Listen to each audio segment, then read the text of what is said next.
Welcome, witches. I'm Candi. And I'm Jen. And we're the Cornfield Coven.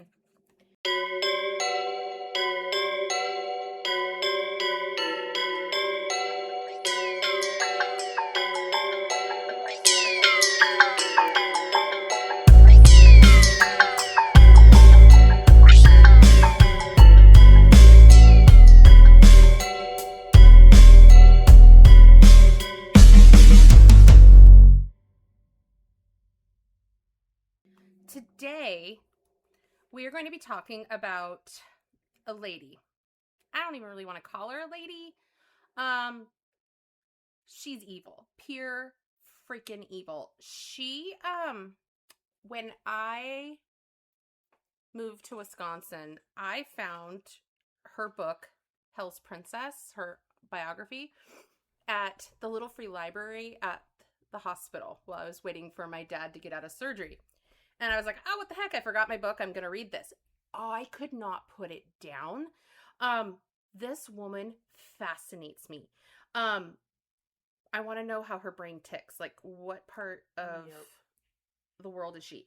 So I am talking about Belle Gunness, Gunness. She is known as Hell's Princess. She is quite the diva. It's funny, the people I've been listening to on podcasts, like the stories I've been listening about, are all about these women who are tall, robust, like, I don't know how to say it, just plain Janes, who go after men with money and want to be part of high society. Anyways, so I have 3 questions that at the end, you'll have to message us and let us know. Do you think, is she the killer that got away? Who is she? What did she do? She is to believe, like after you hear what she's done, she is believed to have gotten away with everything. And interesting. Now, mind you, this is back in the 1800s, like late 1800s. So I'll get right into it. I'm just wondering if it's one of those types of things where during that time period, they were like, a woman couldn't have done that. She doesn't have the mental capacity. Exactly. Yeah, I wondered. In the books I read and the YouTube episodes I watched, she did a lot. So, and I think this crazy chick got away with it. And at the end of this, you tell me what you think, because I'm curious. Okay, so let's get into it. This is Belle Gunness, a.k.a. Hell's Princess, or the Slaying Mother. The Slaying Mother. Yes. Lovely. You're gonna hate her. You're going to hate her. Another thing, like, the past couple that I've done have been evil mothers. It's like, I got this chick. Yeah, you traumatized me the other day. That was... So, Belle was born in Brynhild Pulsdottir, November 11th, 1859, in a small village in Norway. Little was known about her childhood. Her father, Paul, who worked as a stonemason, and her mother, Berit, was a stay-at-home mom. Belle was the youngest of 8 children. Her family was very poor, which she was bullied for. They lived in a tiny cotter's farm in Inbygda, Inbygda. You're doing great. Oh my gosh. And I always find the ones... That is a beautiful language, but it is hard. Oh my gosh. I am finding ones with crazy names. Katie is going to Germany with her brother. She's our friend who supplies us with caffeine. She was telling us all the German names today of where she's going, and it was beautiful off her tongue. And I was like, huh? Like, I would butcher. Like, it was amazing. Let's see. This is in Norway. This is a very small village, and it was bleak with severe cold and heavy snow winters. The nature of the weather and remoteness of Inbygda meant that the nearest living soul was often more than a day's travel away. Some describe Belle as a child as being malicious and a prolific liar, and would often play unpleasant tricks on people. Now, as it goes with older stories, and as this one takes in the late 1800s, it's harder to know the real truth, as sometimes things get misrepeated or documented in translation, and everyone has their own version of the story. I've read a couple different versions, and this one seems to be the most repeated. Some say her family were farmers, or they worked in the circus, or, as in the tale, her father was a masonry. It drives me nuts and makes me dive down the rabbit hole even a little more than I find more and more wacky answers. Her family was very frugal, and her dad was always trying to save money. They would pay for the essentials and necessities and save the rest. Belle always wanted more. She wanted better. She wanted a greater life than being a simpleton. So in 1881, Belle decided she wanted a new life and decided to move to the United States in search of a new life, wealth, money, and a husband. Because, anyways. When she got to New York, this is when she was being processed by immigration at Castle Garden. She changed her name to Belle Peterson, an English version of her Norwegian name. Okay. Then traveled to Chicago, Illinois, to join her sister Nellie, who immigrated several years earlier. While she was in Chicago, living with her sister and brother-in-law, Belle worked as a domestic servant and then got a job at a butcher shop cutting up animal carcasses. Remember that. Yeah, I will. I don't want to, but I will. So, in the autobiography, the nonfiction version of the book I read, because I read 3 of them, and that one, it's My Men, and it's the Belle Gunness story, and that one talks about before she moved here, she fell in love with an upper-class man who would only meet her in the barn. They fell in love. Well, she fell in love. It's our secret friendship. Yes. She got pregnant, and when she told him she was pregnant, he kicked her in the stomach repeatedly till she lost the baby. I think that also that would mess with your head. Yeah. Oh. But anyways, so now she's in Chicago, and she's working at a butcher shop. Belle was reported to be 5'7" and weighed about 235 pounds, give or take. She was physically strong in appearance. While living in Illinois, Belle met a Swedish man named Mads Sorensen. Mads Ditlev Anton Sorensen. This was 2 years after moving to America. They met. They married. He had children previous to their marriage. So Belle, Mads, and Mads' children from his previous marriage, I'm assuming she passed away. They didn't say, but they were little. Well, it was 18 whatever, yes. So people didn't typically live to our age.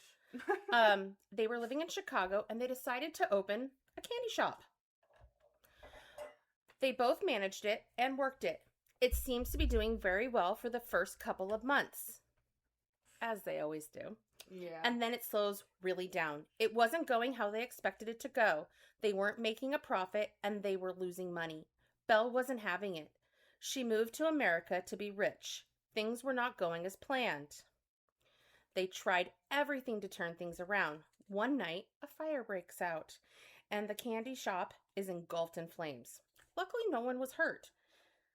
Belle's husband, Mads, was upset because there went all his money he had tied up and invested into the candy store. Luckily, though, they had insurance on the building.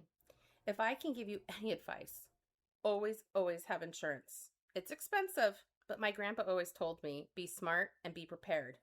Car, health, renters, homeowners, that has always stuck with me to this day to be covered. Okay, back to my story. So Belle was relieved the candy store burned. She was happy. Since they were losing money, so she's like, we're done. We don't have to worry about that. That was a failure. It's burned. Yeah. But Mads was irritated. Insurance agents came out to investigate since Mads filed an insurance claim so they could get paid out. The insurance company thought that this fire was a random incident, thought that it was not a random incident and was suspicious. They did more digging and couldn't find what caused it. So the insurance company decided just pay him out. It was an accident. So they paid Mads and Belle their insurance claim. Now, right after the time when Mads and Belle got married, going back a few months, Mads purchased another life insurance policy. In July of 1890, one was about to expire, and the new one would take over when that one expires. But for 2 days, it was a double insurance. Oh. So there would be an overlap. So let's just say if Mads passed away on one of those days, Belle would get a lot of money. So guess who dies? Mads. He just happens to die on one of those days. Both policies were active. Belle was questioned, obviously, about what happened. Belle said Mads had come home from work, and he told her he had a really bad headache, and all he wanted to do was go lay down because his head was just pounding. Belle said she felt just awful that he was in pain. Awful, awful. He's been working so hard lately, just trying to make ends meet for him since they don't have the shop. Belle ended up giving him some medicine. She gave him quinine powder,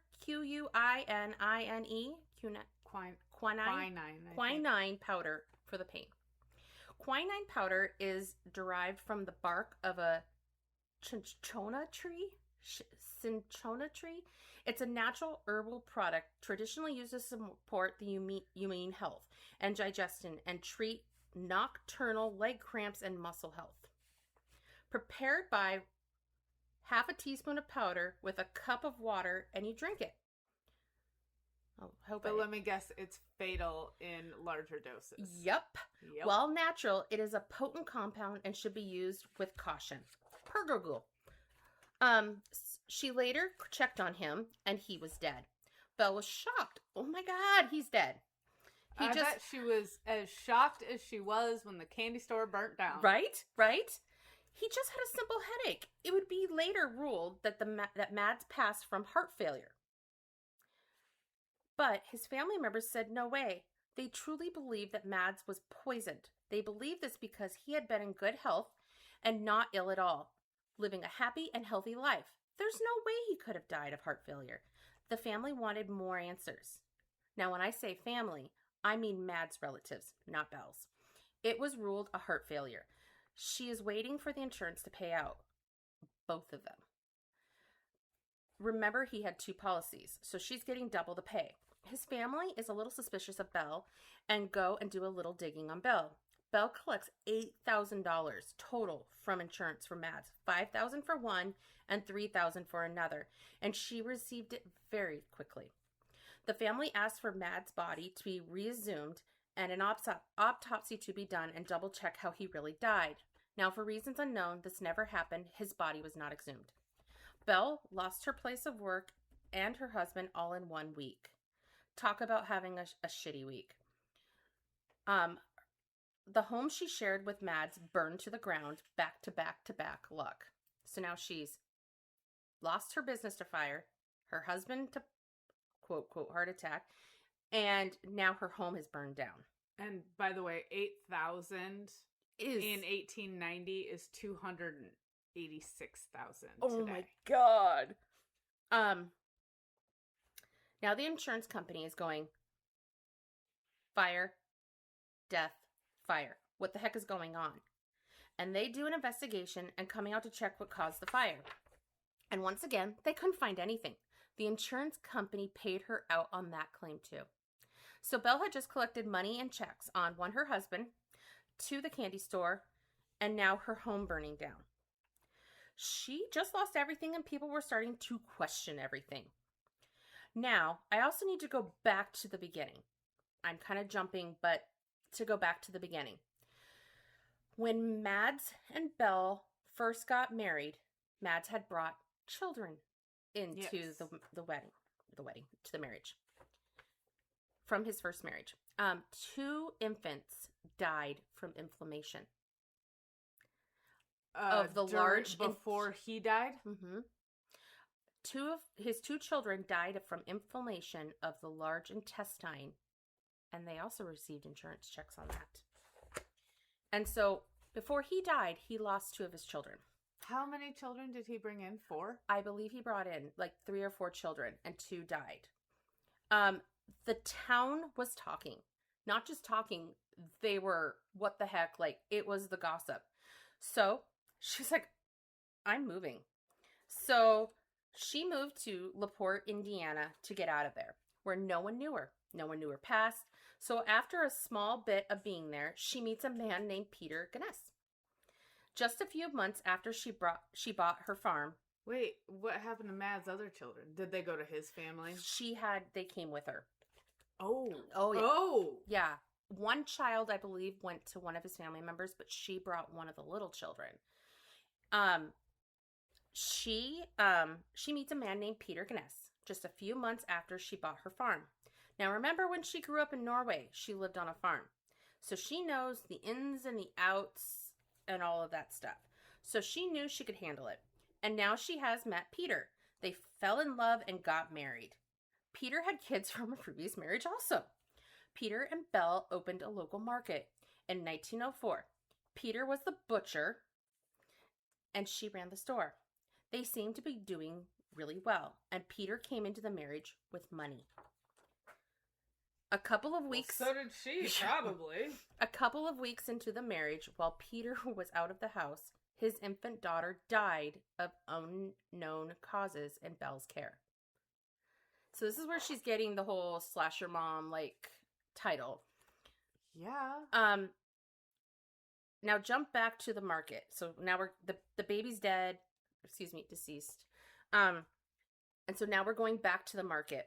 Like before with the candy store, it all starts out good. Market is doing good, and then bam, the economy tanks. Customers slow down and sales slow. So, one day while Peter and Belle were working at the market, Peter was in the back organizing a shelf up high. Oh no. You can't get on a ladder around Belle, bro. A meat grinder was up there that was on this shelf, and it moved. Belle doesn't know what happened, she said, but the meat grinder that was up so high now fell on Peter's head and crushed his skull. The coroner and the police and the coroner's jury find this suspicious. So Belle Well, it's about time. This is the 5th person to die around her. Right? So Belle is questioned, and she told them it must have been an accident, and it fell on him while he was moving things around, and it crushed him. Since they didn't have any proof or reason to question it, because they don't know her whole past yet, Belle's statement was taken as true, and his death was ruled an accident. Peter and Belle had, together, 3 small children. Myrtle. Oh, so they were married for like years. Yeah. Well, and that's what cracks me up. It says they have 3 small children. So I'm thinking they're hers because... Or were those were his kids? And then, well, one of the girls, and I believe it's Myrtle. I don't know why I wrote this a while ago. Anyways. Oh, no. It was Jenny Olsen. I'll get to that one.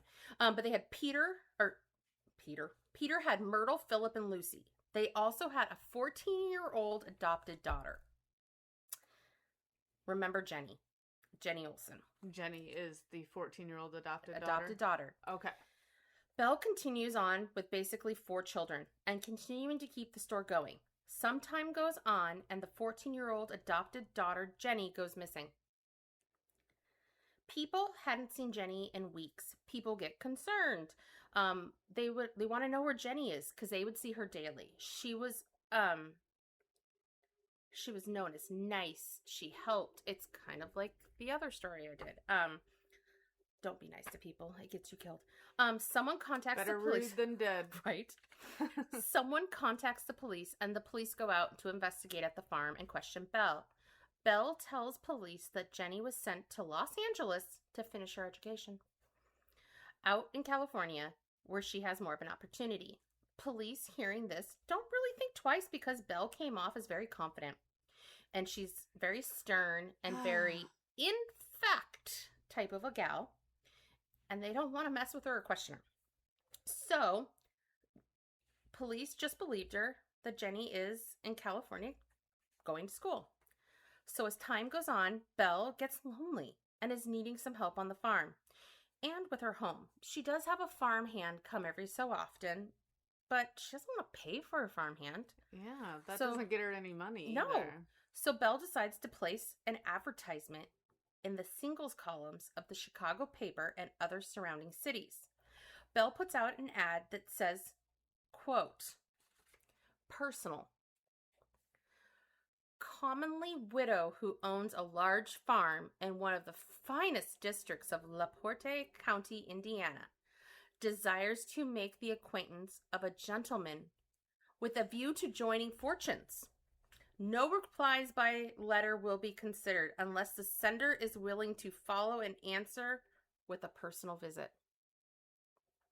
So she does not want them to write her. She wants them to show up because then there's no paper trail.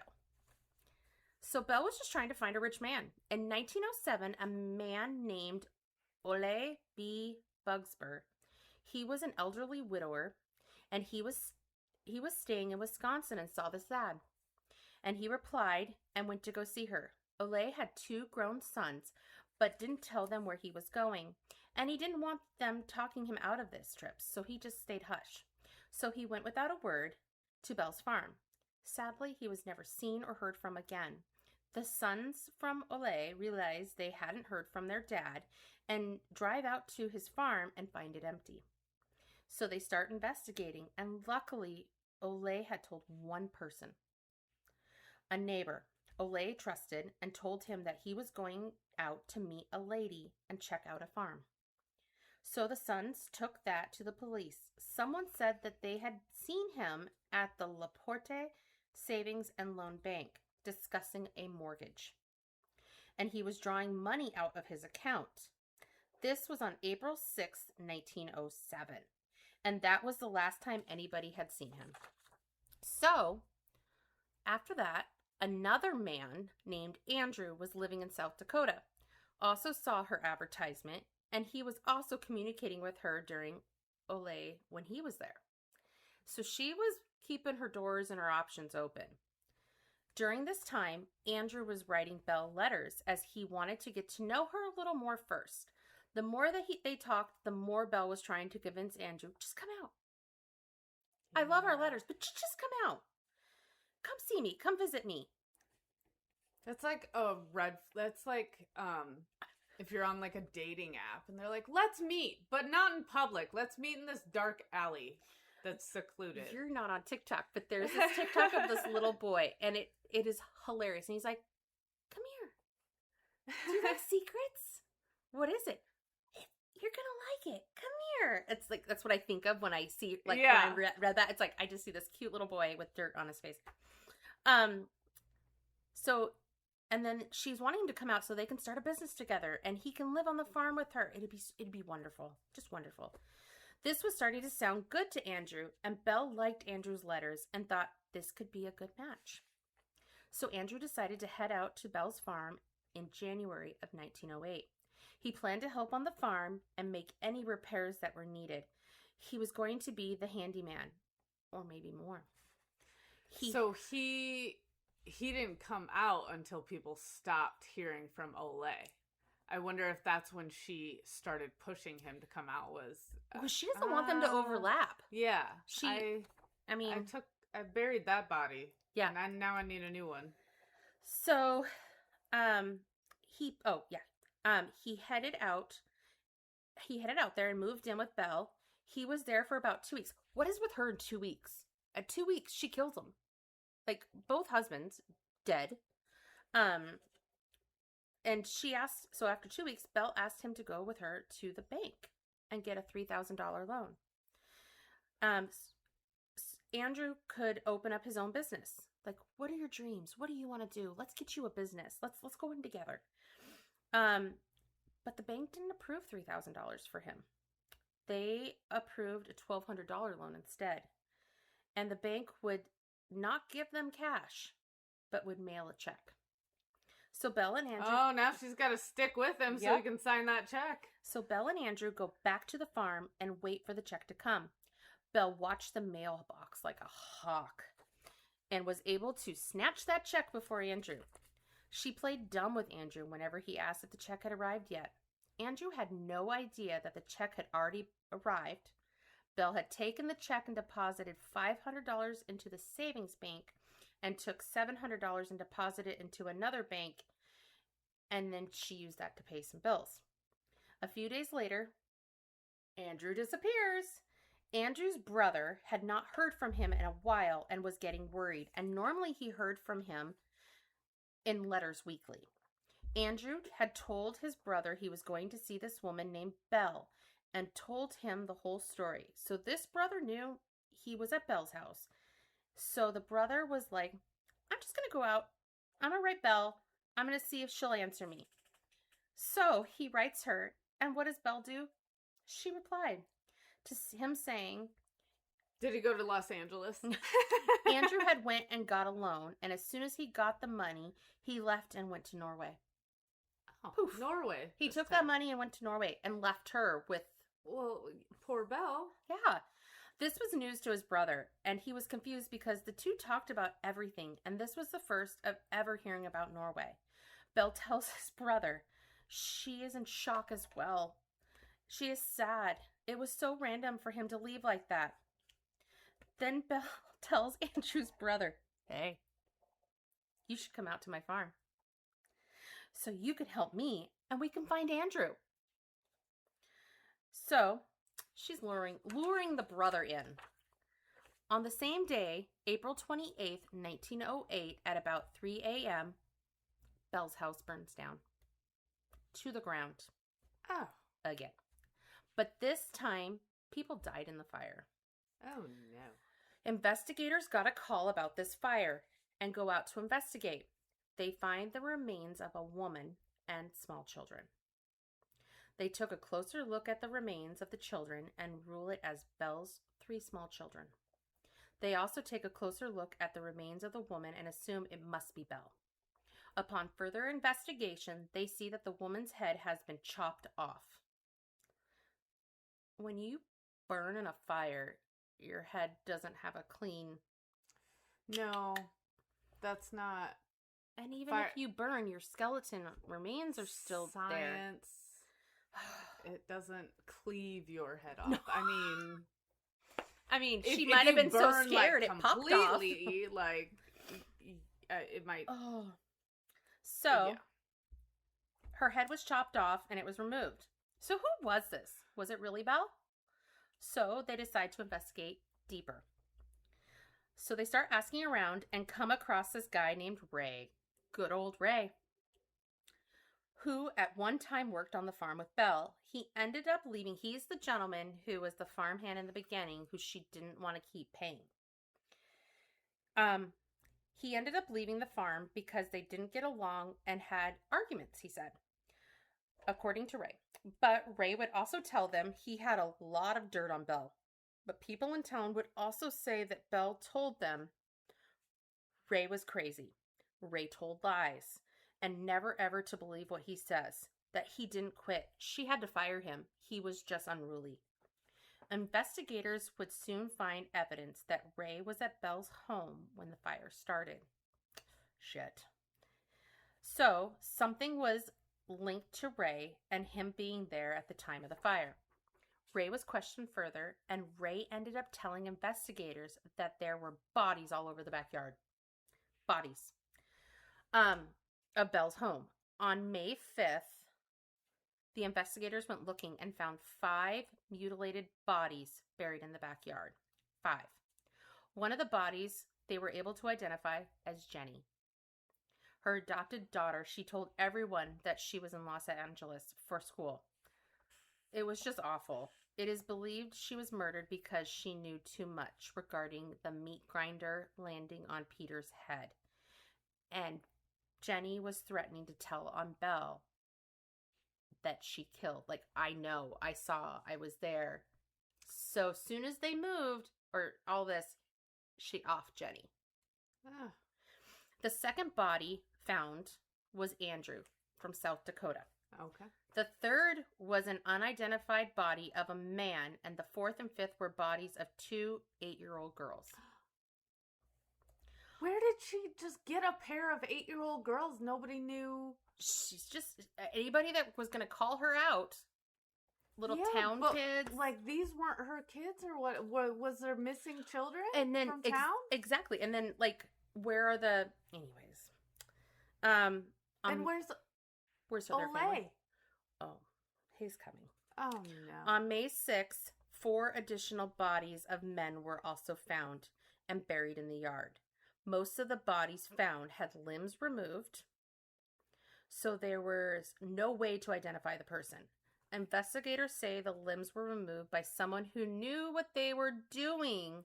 And she'd been a butcher, and she'd been married to a butcher. Who knew anatomy. And remember the beginning of the story when I said, remember this? They said the bodies were cut up so they would be easier to move around by one person. So she chopped them up, removed fingertips, teeth, any identifying marks. But then she did that so she could move the bodies. Oh, but it gets great. I mean, not great. It gets more what the fuck moments. They found bones with loose flesh. Oh, wait, go back. Police found burlap bags of limbs and human tissue. Jesus. They found bones found with loose flesh that drip like jelly.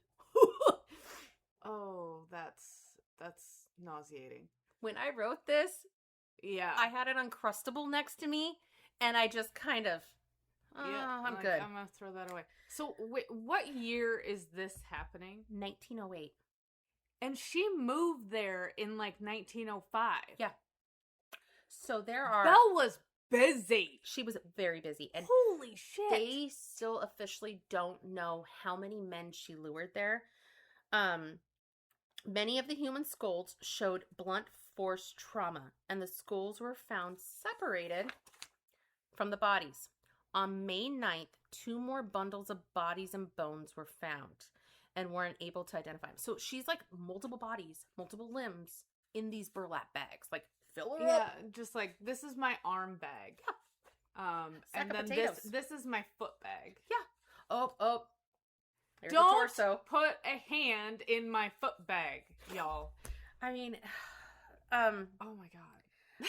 They were unable to identify them, and on May 14th, 1 more victim was found in the ashes of the cellar and some of the shallow graves of the original hog pen. So I didn't write a lot about that, but what she would do is she would kill them, chop them up, chuck them into the hog pen. The hogs would eat on them, and then she would pull them back out and go and bury them.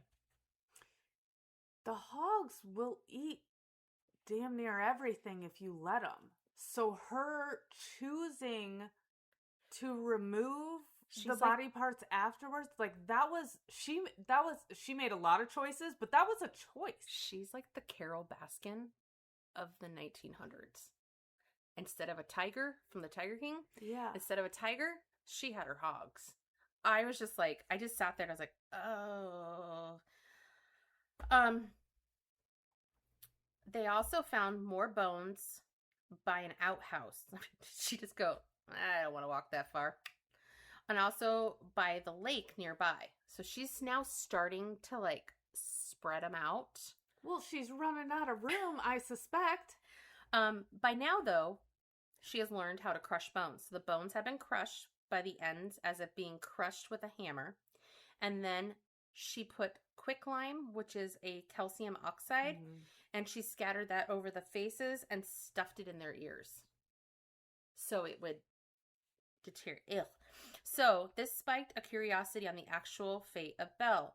It was originally suspected that she burned in the home at the time of the fire because they found a lady at the time. Remember the one with no head? The detectives started thinking, and with all the bodies they were finding, they were like, Belle was up to no good out here, you think. Maybe Belle murdered all these men and her children. Maybe she lured all of these people to her farm. And then they thought, maybe she lured an unsuspecting woman in. Said, I need a nanny. Said, I need your help. But really, I needed your body. And she found somebody who was her same body shape, her same size, same everything. And she killed her and made it look like Belle with her kids. So allegedly, maybe then set fire to her house and then escaped. The body was found with a bracelet that when identified, people said, oh, that's Belle. That's always been her bracelet. So she could have easily taken that off and put it on the body. People would think that the body was Belle, and then they wouldn't come looking for her. I mean, easy escape. These dead men's families were starting to look for them. It's been a while. They want answers. Why aren't they hearing from them? They were gone too long with no word. Belle needed an escape plan. People were coming. But in the ashes in the home, the investigators found a jawbone. They took it to the only dentist in town. And if you lived in this town, small town, you guys all saw the same dentist. He knows your mouth. He knows his work. He knows it. Some of the teeth were visible, and he identified the teeth as Belle's. I don't buy it. He'd only known her for like 3 years, and people didn't go to the dentist that often. Nope. And also, the body was wearing jewelry, and he identified the bracelet also. But when an autopsy was done on the body's remains, it showed signs of poison in the blood. So, was the decoy poisoned, decapitated, dressed to look like Belle, and her teeth made to resemble Belle's?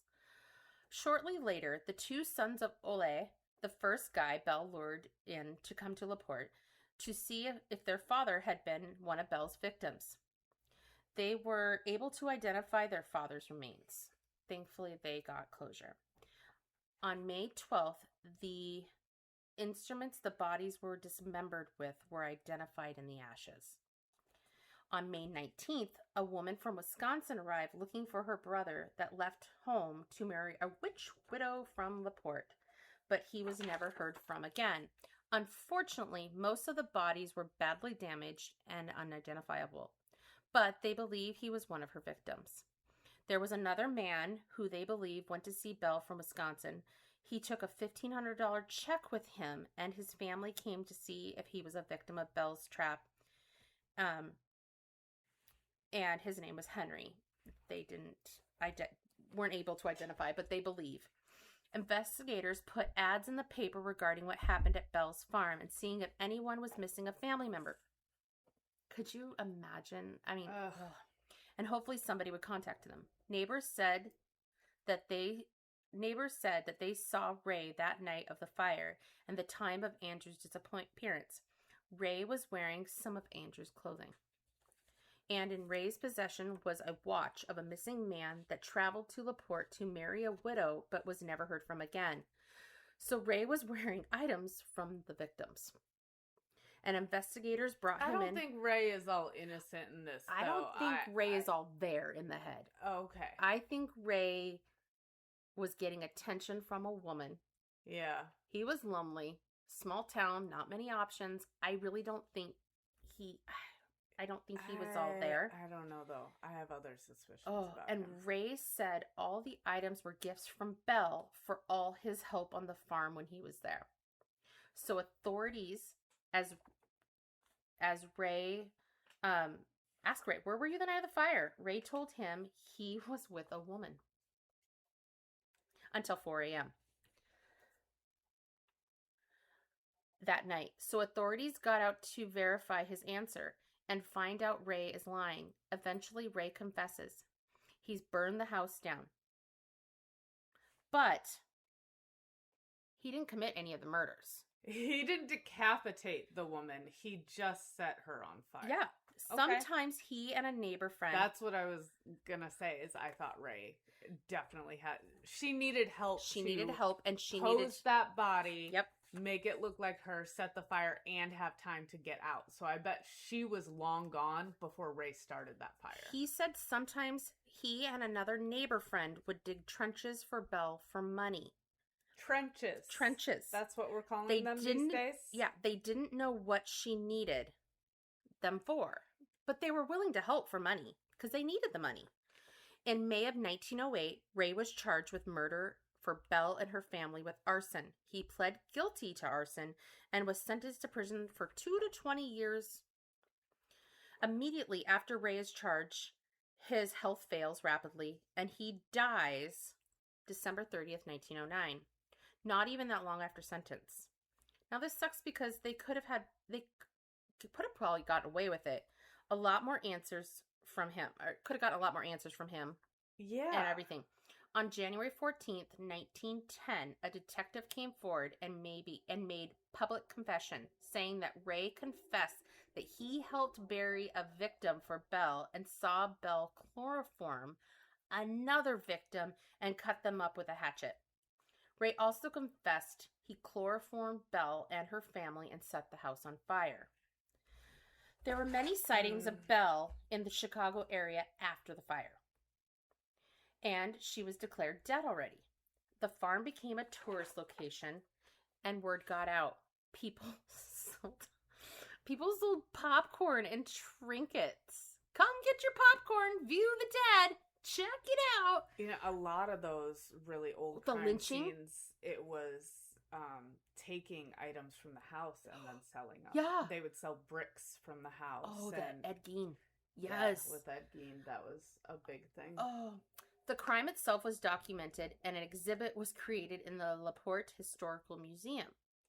So in the end, Belle was thought to have killed 14 people, most of them men, on the premise of marriage and riches. But Belle was responsible for as many as 40 murders. Was her death fake? Or did Ray really kill her? Or was she a smart serial killer? All that money she squandered to escape with. Because she was putting it in a savings account. But the dentist, was he really paid off? Or did I don't think he was paid off. I think he was just an idiot. And I think the police wanted this, like, yes, she was this horrible person, but she's dead. And if Ray really did have developmental, issues, it would have been easy to be like, okay, but just say that Belle was in the house too. Well, and right? And with the dentist, like, we're going to lean on you a little bit here. This is Belle's jaw, right? Yep. It is, right? But it's easier to say she's dead and ease fear and hysteria. Yes, exactly. And end it. And make it look like their case is closed. Because otherwise, y'all let this go on for 3 years and then you just let her go? And the fact that she killed children. Like, infant children. Like, children she was supposed to love. Children she was supposed to love, but children whom could not fight back. Infants, toddlers. Like, it's just sad. But I mean, I'm going to show you a picture. This is Belle. Yep. Would she lure you at the tavern at night? I mean, she looks... But she preyed upon, really, unfortunately, desperate, elderly, widowed men who were... horny. Well, yeah. I was going to say lonely, but Candy's just going there today. I am going there. But no, I am intrigued by her because it's like Charles Manson creating a cult, like getting people to follow him. Yes. She worked in a way with her words, like he did, and men flocked. Men did what she said. Like they said, she was firm, she was forceful, she was matter of fact when she spoke. And so people are like afraid of her more. Yeah, like, well, and just like a cult leader needs to have certain qualities like the charisma and the persuasiveness, they also know who to target.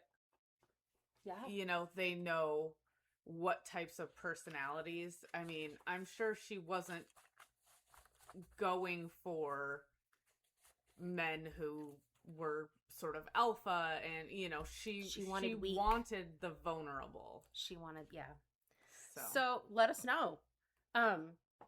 Did she do it? Is she alive?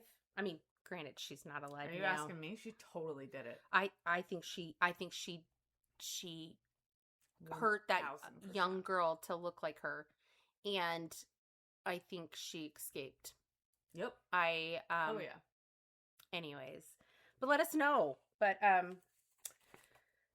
we appreciate you listening. Want to give a couple of shout outs to some amazing supporters. By the Spoonful in McGregor, Paper Moon Books in McGregor, where I got my 3 books on Belle. I asked, requested, and Jen and Louise made sure my hands were full of slasher crime. But also the Backwoods in McGregor, they put up flyers, and they're just delicious food and drinks. But do you have? I do. Free Spirit Boutique. Laura. Yes, in McGregor, Iowa. She has the cutest clothes, and I got a little morel mushroom. It's like a little plushy keychain. It's my moral support. Oh my god, I love it. But also go in there, because when you go in there, her vibe is so cool. Yeah. But like, you could be feeling bad and you leave there with a smile. Like, her energy is just like a love bomb. Yeah. And then Stark's Sport Shop in Prairie du Chien. If you know, you know. Stark's is an institution. I am pretty sure there are pictures of me as a baby in Stark's. You need anything, go to Stark's. I'm a cocktail. You need a cheese curd. You go need to Stark's. Cold pop. You need to stare at stuffed bears. Yes. Go to Stark's. You need a t-shirt. Go and high five their employees, those young high school boys. Okay, that just sounds really inappropriate, but my daughter's boyfriend and his brother both have worked there. Good people, good help. Like, if you ever need someone to carry your bags for you, awesome service. You get taken care of my husband's boat many a time. I just bought an oil filter today. Don't forget, we have a website, cornfieldcoven.podbean.com. You can hear us anywhere podcasts are played. And don't forget, check us out on our website, because we have merch. Yeah. Get a sticker for your water bottle. Yeah, sticker for your water bottle. Almost said a water bottle for your sticker. Ooh, we should make water bottles. Ooh, that'd be a good idea. We use them. But anyways, thanks guys for listening. Have a great day. Bye, witches.